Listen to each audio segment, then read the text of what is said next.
रूस यूक्रेन के दरमियान जिस तरह से तनाज़ा जारी है और जिस तरह से वहाँ से खबरें आ रही हैं कि हिंदुस्तानी तलबा बड़ी तादाद में फंसे हैं, वहीं कुछ अच्छी खबरें भी ये हैं कि अब तलबा हिंदुस्तान अपने वतन वापस भी आना शुरू हो गए हैं। हमारे साथ इस वक्त मौजूद हैं डॉक्टर यूनुस सिद्दीकी साहब के साहबजादे हैं, अली हमज़ा साहब। वो भी अपनी पढ़ाई के लिए, अपनी तालीम के लिए यूक्रेन में थे। वो आज ही यहाँ पहुँचे हैं और हमारे साथ मौजूद हैं।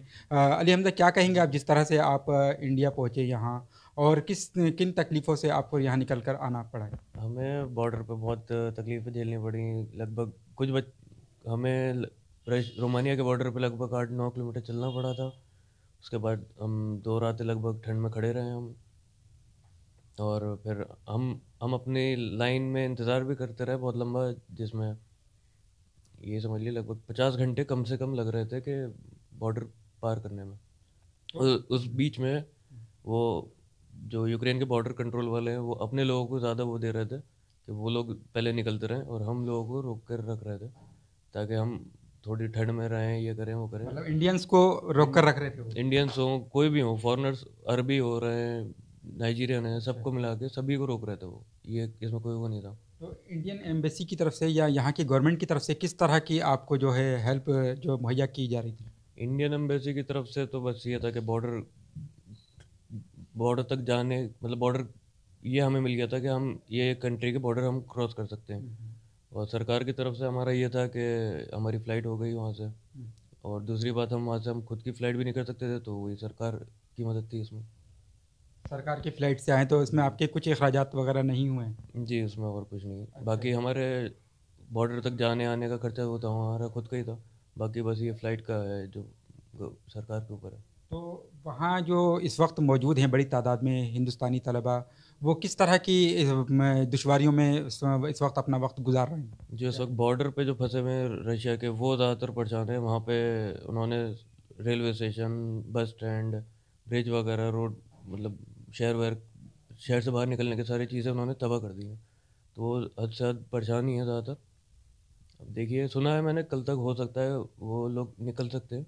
अच्छा, बनकर में जिस तरह से वहाँ रखा जा रहा है तलबा को, तो वहाँ उनके खाने पीने का इंतज़ाम और उनके रहने सहने का इंतज़ाम किस तरह का है? बंकर तो वो तो पहले था, जब बॉम्ब ब्लास्ट हो रहे थे तो उसमें तो सबका अपना अपना था।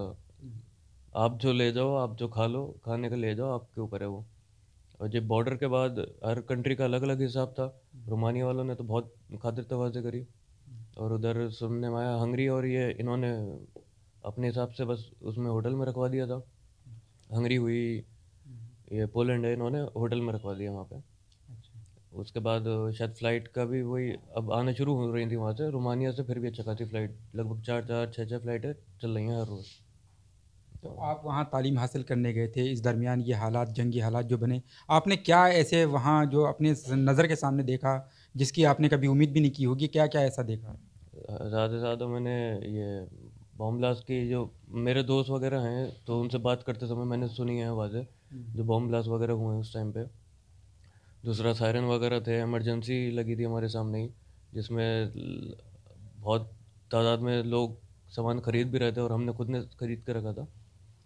और फिर कुछ टाइम तक तो पानी वगैरह की भी रही है परेशानी। पानी वगैरह सब सब खरीद के रख लिया था हमने अच्छा खासी उसमें।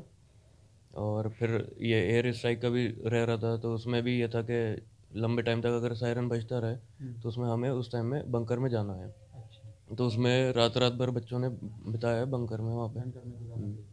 अच्छा, अच्छा। तो अब जिस तरह से आप वापस पहुँचे हैं इंडिया, तो यहाँ की जो जिस तरह से हुकूमत का साथ मिला या क्या मिला, आप बताएँ, और क्या क्या कहना चाहेंगे हुकूमत से आप?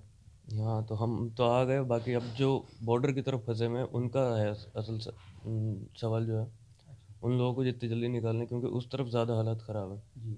और ये कीव वगैरह से भी हम एम्बेसी के थ्रू बच्चे निकल चुके हैं वहाँ से, हुँ। जो स्लोवाकिया पहुँच गए हैं।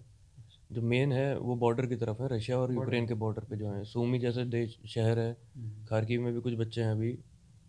ये ये ज़रूरी है वहाँ पे जी। बच्चे, क्योंकि वहाँ पे और ज़्यादा हैं। लगभग हज़ारों की तादाद में तो बच्चे सिर्फ खार्किव में पढ़ते हैं। 4,000 अच्छा। इंटरनेशनल स्टूडेंट खार्किव में हैं। हुँ। फिर ऐसे ही 2 से 3 हज़ार इंटरनेशनल स्टूडेंट सूमी में हैं। अभी मेरे दोस्त भी हैं वहाँ पे, तो वो यही सब परेशान हैं वहाँ पे। शेल्टर में ही हैं सब वो लोग, बंकर में रहते हैं ज़्यादातर।